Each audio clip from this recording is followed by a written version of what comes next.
No matter how far back Ned searched in the brittle yellow pages, always he found the gold yielding before the coal.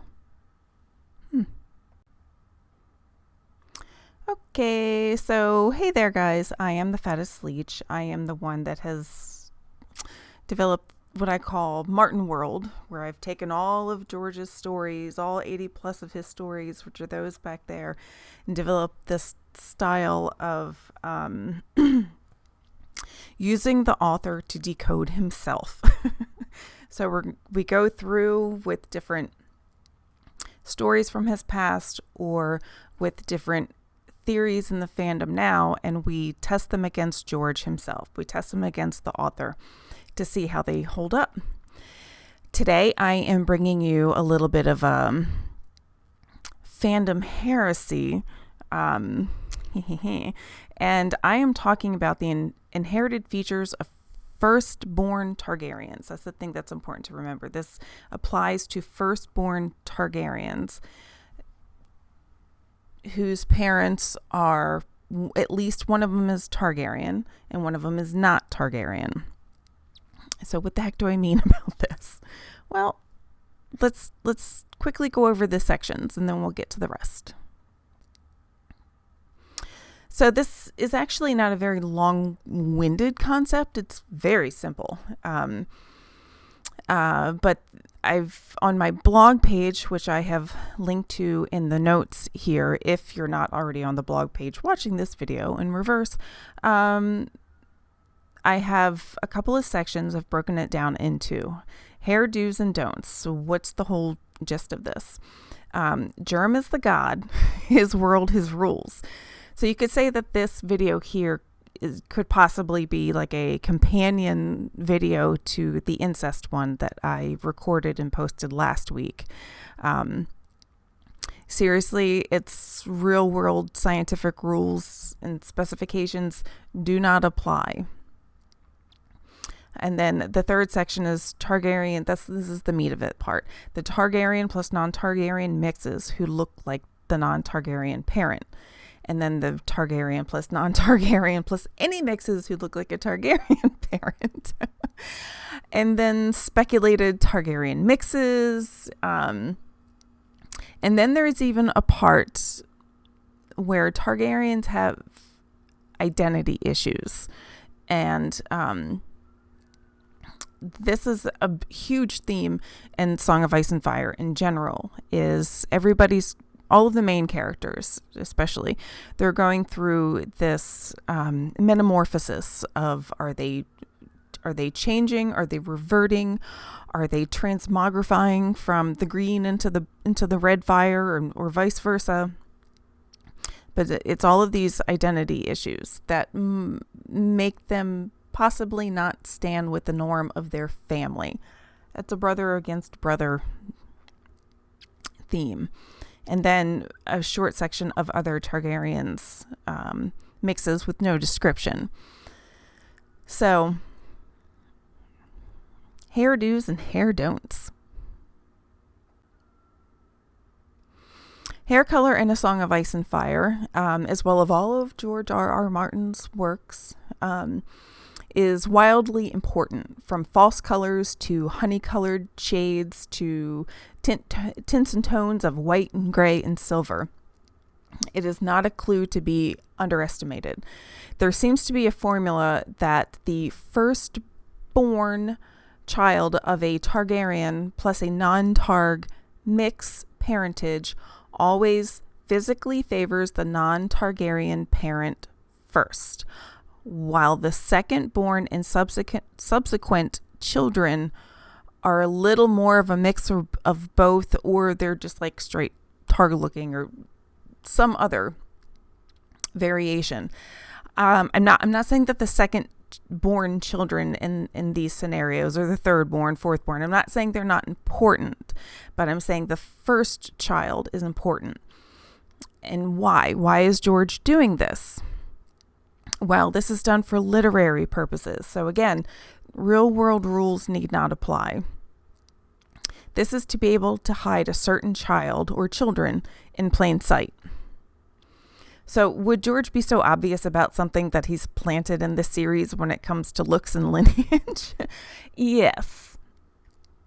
When asked at a 2015 Dayton, Ohio signing, anybody here from Dayton, Ohio area? Hey, raise your hand. Back in 2015, somebody asked him about Brienne possibly being related to Duncan the Tall, Dunk. And George responded, oh, this is how it went. And then George responded, he said, I told him I suspected Brienne, but thought that she was too obvious and that he'd be more subtle than that with his clues. And he said, you think? It's going to take a second for this one. Okay, I'm resuming here like an adult. This in-person response was so very much like George's main character response in Night Flyers, which if anybody knows me from anywhere, you know how much I absolutely adore the story Night Flyers. I have that transcribed, and I did a live stream, and I'm going to do a shorter synopsis video pretty soon. If you want that information, it's all right here on the page. But in the story Night Flyers, when a suspicious crew starts to question and theorize what Daenerys could actually be, they concoct really fanatical theories, and Royd responds as so. He says, I liked your guess about the gas giants, Royd said. Sadly, the truth is less dramatic. That is like the most meta line in all of George's work ever, I think. I say this a lot. I'm sure some people are tired of me saying it. Too bad. And then he says, I'm an ordinary Homo sapien in middle age, 68 standard if you require precision. The people on the Night Flyer ship, they were really going for some crazy ideas, including that he was a gas giant from Jupiter. I mean, like, what? That's like time traveling fetus stuff.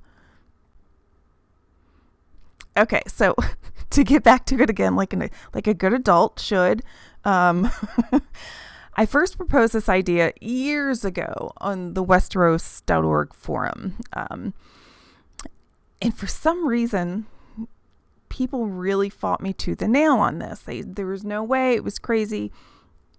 And I realized that most of the feedback from this theory comes from one of two reasons, because one of two main reasons. One, people don't like it in the fandom. Certain parts of the fandom don't like it when you come up with ideas and based on clues and hints and whatnot that they missed, that they didn't come up with it first. And then the second part is because if there's any chance that they have a theory that relies on something that you have subsequently shown to not support their theory, like it could poke holes in it even, then they don't like it. So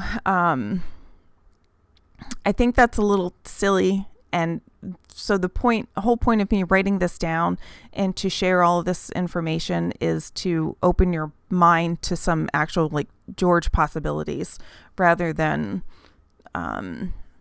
anything else. Why am I saying this part? Well, in 2016 at Balticon 50, I had a chance to have dinner with George. My round was the dessert. Yes, I had the dessert round. And he sat right next to me. I mean, we were literally bumping elbows as we were eating our lemon cakes and drinking our coffee. And he sat with us for about an hour and a half, little over an hour, about an hour and a half. And there weren't many people at my table. And then I think there were 5 or 6 other people. And of those other people at the table, one was the MC for the event. And so he wasn't really going to ask too many theory questions because his job was another area. two of them were just much older couple who were delightful, but they didn't even know who George was. They were there to support the Science Fiction Association, which is completely awesome. And then there was another guy. If you're out there, if you're watching this, contact me, because I think you were really cool, and but you sort of disappeared and I don't know who you are. He was a little quiet. He was a little shy. So what did I do? I shoved my note card in front of George, started asking him a lot of questions, and he was actually quite open to talking. Hang on, let me find the note card. Okay, I have this whole thing pictured, a photo of it on my blog page if you want to see it. But I wrote it on paper, and I made sure I wrote it on purple paper because I know he likes the color purple. And I wrote out some basic notes of the theory that I had going on and what notes I had at the time. And he took this. I asked him directly, right about this theory, and he was like, "What are you talking about?" And he was the nicest. He was very nice, by the way. And he looked at this card, and he took it and he looked at it, and he's like, I'm looking, and he starts asking me questions, trying to like probe for more information, and he started giving me some really nice responses. And there is one part, we'll get to it in just a little bit in this video, where I told him, I said, I'm really stumped on this one character. It could be read one way or the other, but I'm not clear on it, and man, I really wish I had an answer for it. Then Fire and Blood came out, but we'll get to that one in a second. So why would George be using something like hair color, of all things, to try to enhance his story background details? Well, because they don't have Maury Povich in Westeros. I don't know, maybe that's some sort of advanced technology that Bran's going to usher in. I don't know.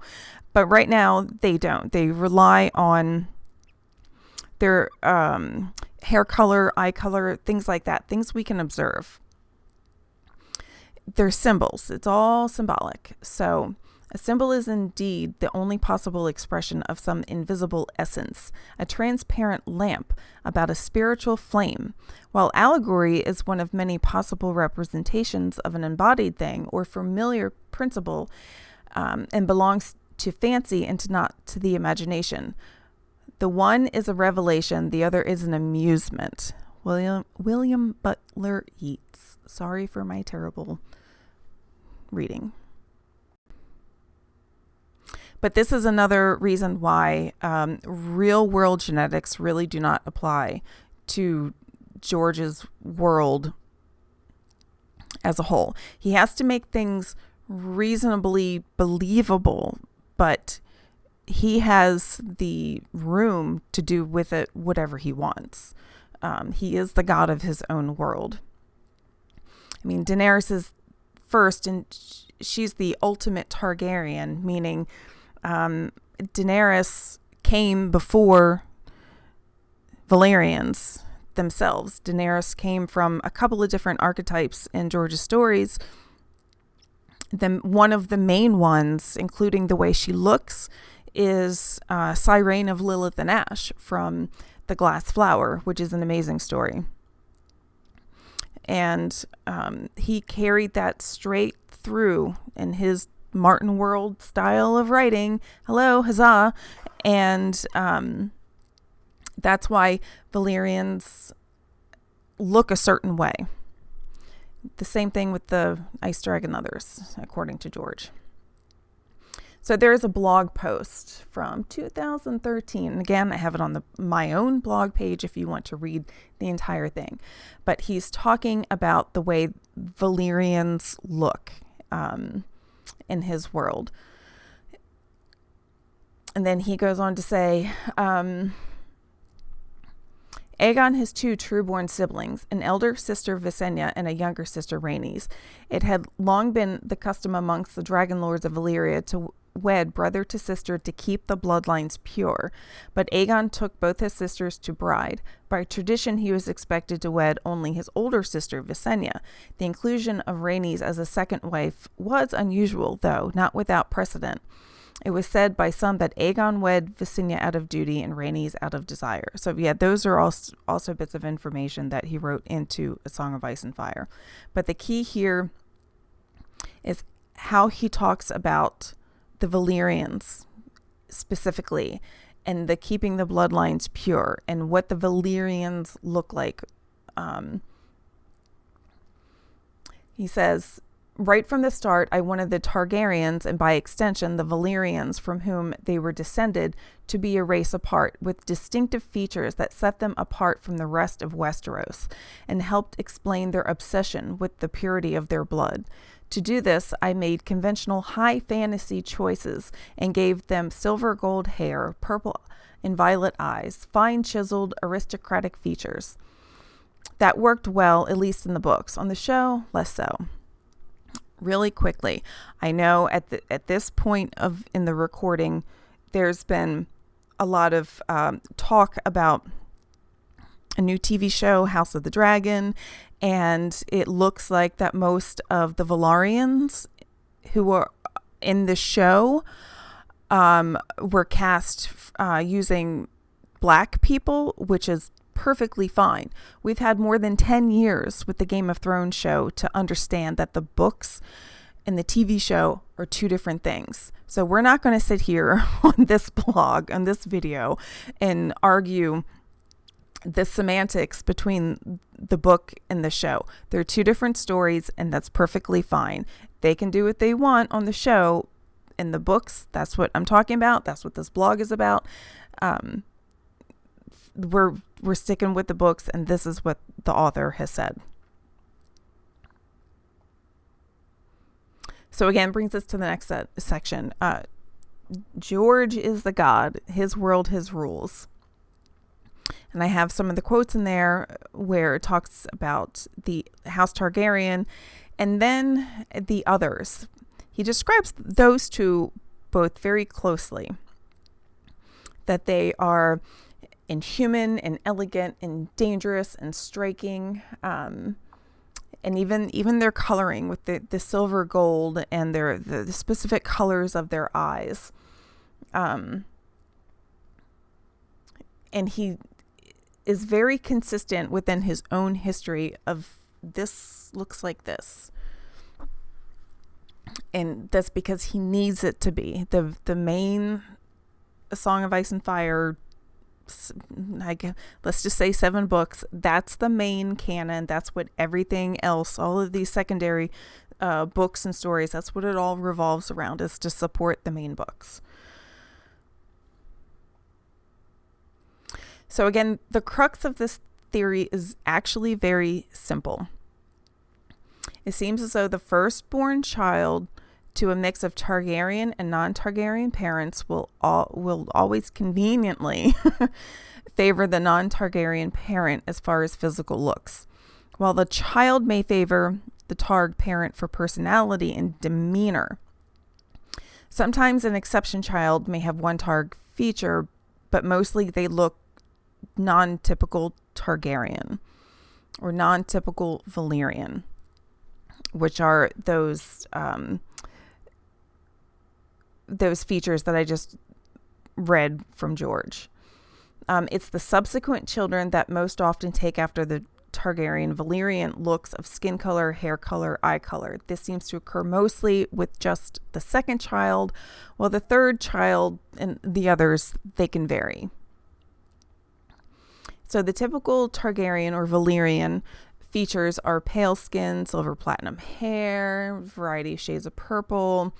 But then there's a few other features such as like aquiline nose. And then often comments about, like from the world of Ice and Fire, it is well known and often held up as proof that the Valerians are not entirely of the same blood as other men. Just like the Ice Dragon others. That's a different video. So the current Westerosi Targaryens are descended from Aerion Targaryen, the son of Daemon, and Valena Valerian. The Valerians, as they are described as having the typical Valerian looks in the books, again, we're not talking the TV show, the pale skin, purple hair, and eyes. So in this case, it should have been Visenya who got the near indistinguishable Valerian looks, and her personality is something else as well. She's one of my favorite Targaryens. And she was definitely the fierier one of all of that trio. Which means that all of the current Targaryens come from Rhaenys' line, which means they carry the stronger Targaryen looks just by this quote rule.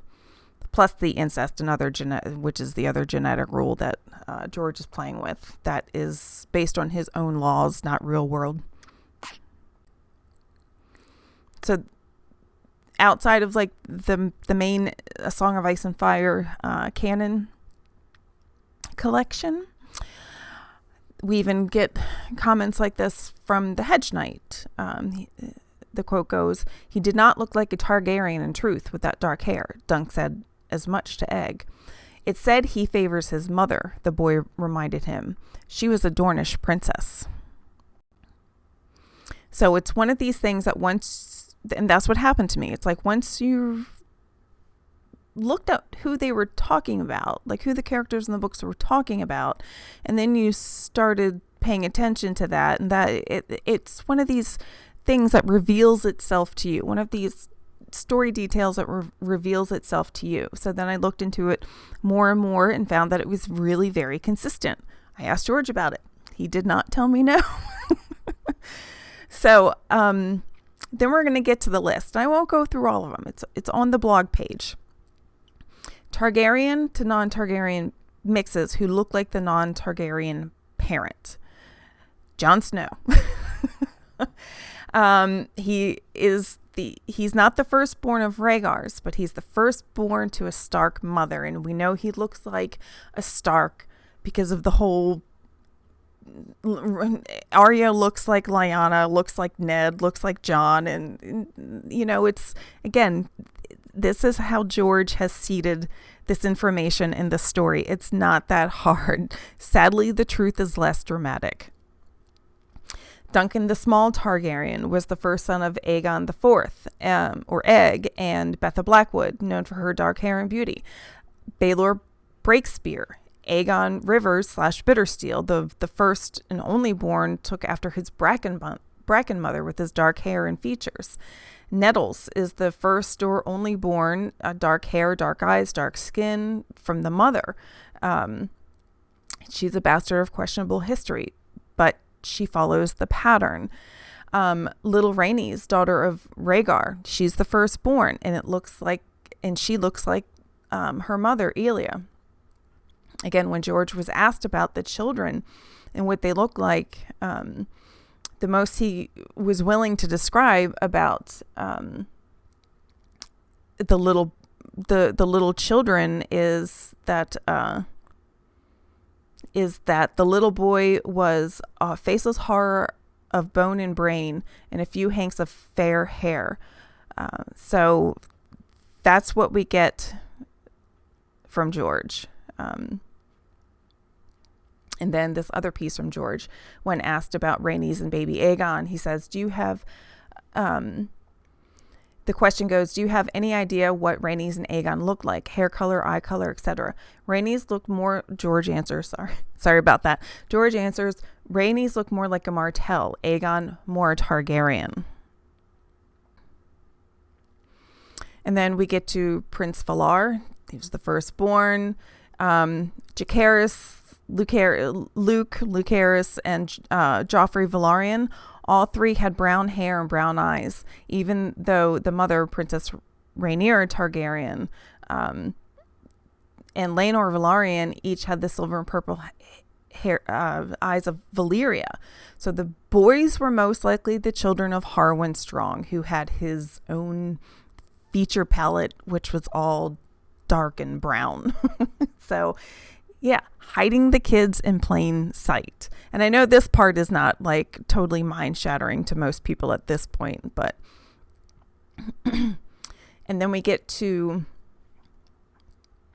Rhaenys, the daughter of Aemon, the first and only child of a half Valyrian, half Baratheon mother and full Targaryen father. Rhaenys was 3/4 Valyrian, or from her Targaryen heritage to begin with. So this is the part where I was talking about, I had a chance with George to ask George about this. So at the initial writing of this blog, is our only description of her was when she was older, and her hair is described as silver streaked with white.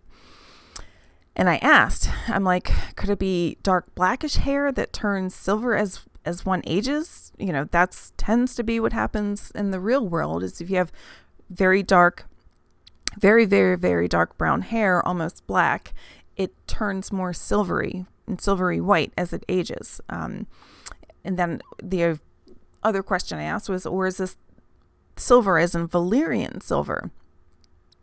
And her personality is described as fierce and fearless. So this is where this is one of the questions that I had on here with basically a big question mark that I brought to George's attention. I'm like, I'm confused. What is this one? It's like, I could assume this, but it doesn't really say that. And lo and behold, from Fire and Blood, less than 2 years later, we get this line. It says, with Lord Corlys came his wife, Princess Rhaenys, 55, her face lean and lined, her black hair streaked with white, yet fierce and fearless as she had been at 22, the queen who never was. Mushroom calls her. George said it. Thank you, sir. Okay, one day I will act like an adult. That day is not today. So, Targaryen+non-Targaryen, any born mixes who look like a Targaryen. Aegon II, firstborn and looked like his full Targaryen father. Rhaenyra Targaryen, she had identity issues. She was not the firstborn, but the only one to survive to adulthood. Speculated Targaryen mixes. I'm going to put this in here just as, wink and a nod to some theory people that think any combination of Joanna Lannister's children may or may not be from Tywin. I believe they are all Tywins. Tywin is a fiery monster in and of himself, and I think for me it makes much more sense in this story, in the way George is writing it, that all of his children are his for different reasons. Again, the truth is less dramatic. But if you want to include them, current Joanna Lannister children, speculated Targaryen mixes. So you can read that section and comment as needed if you want. Targaryen mixes who look Targaryen yet have identity issues. And by identity issues, I mean something like not accepting the current Targaryen rule or going against family norms, anything like that. Brynden Bloodraven Rivers. Right off the bat. A lot of people say, oh, but he's a Targaryen, he's a Targaryen. No, he's not. He's Brynden Bloodraven Rivers. He had the option of accepting a Targaryen name, and he turned it down. He turned it down in favor of his he rejected the fire side, and he accepted over that. He accepted the Rivers name, his connection to water, which is more hints to his connection to green seeing and green magic and going under the sea, and the whole time is a river thing. So, while we're on the topic of Bloodraven, this is a character George has developed and used many times over in his own writing career. He may have a different name in each story. Sometimes his name still is Blackwood in stories. But the archetype and the looks and the dialogue, they're all the same. And I have a link to it on my blog page if you want to read some of those examples. And I know there's a video out there from a few years ago where the Westeros crew are talking about they're answering a question about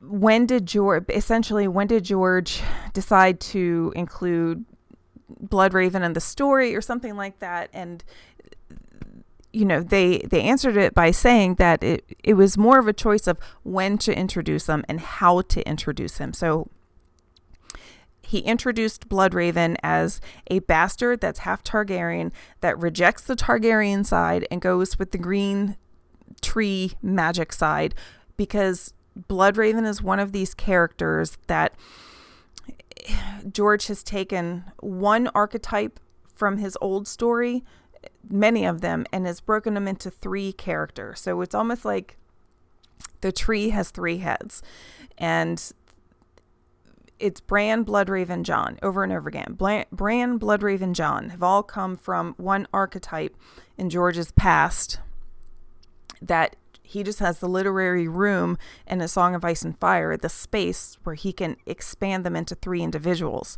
It's actually quite interesting when you get in like super nerdy about it. Okay. Anyway, where was I? Identity issues, Rhaenyra Targaryen, as I mentioned, and then Aegon II. This whole Dance of Dragons thing, yeah. Plus, that's foreshadowing for the Ice Dragon Others and the Targaryen dragons to clash again. Other Targaryen mixes with no description. If there is a description I am missing, let me know. But Aemma Arryn, she was born to a full Targaryen mother and a blonde blue Arryn father. Aemma's description is not stated. She did give birth to Rhaenyra, who's listed above. Since we were just talking about Brynden Rivers, we have Maya Rivers and Gwyneth Rivers, the older sisters to Bloodraven, to Brynden. No descriptions are given on them. So that's really it. It's like I said in the beginning, this is not a real complicated, overly drawn out theory, and you don't have to like break out a chart or break out a Venn diagram or anything like that. You just have to know that this is what George wrote. This is his formula that he wrote into his own story, and why. That's the bigger point. Why? And it's to hide certain children in plain view. Not only from the characters in the story, but to readers. Remember, I bring this up every so often. Remember what one of George's editors always says about his work. I don't know if she always says it. It's been mentioned a couple times. Is George's threefold reveal, that he gives small clues, and then he builds up to a medium-sized clue, and then he gives you a huge clue that like smacks you over the head. And that's for the readers that haven't been really paying as close attention. So, unfortunately, the game's TV show, the Thrones TV show, got ahead of the books. There's nothing we can do about it now. But this big smack you over the head reveal was reserved for Jon, because that is one of the mysteries that George says is he's been planning since the beginning, is the parentage of Jon Snow, and when will he find out about it, and all sorts of, a lot of that subtext, and subplot. But unfortunately the story got away from George, and we're all patiently waiting for the Winds of Winter. So while we readers aren't going to be shocked anymore, characters in the story are, and that is going to be important. And don't smirk at them just because you knew this before they did. I'm just kidding. Do whatever you want. I'm not your boss, not your mama. So that's it. I'm going to link to any information in the show notes for the pages where you can find quotes, where you can find the listing of everybody. If you love it or you hate it, let me know. I'm sure if you hate it, you'll let me know. But that's all I have. Thank you for joining me today, and I'm going to get back to some other nerdy things. Goodbye.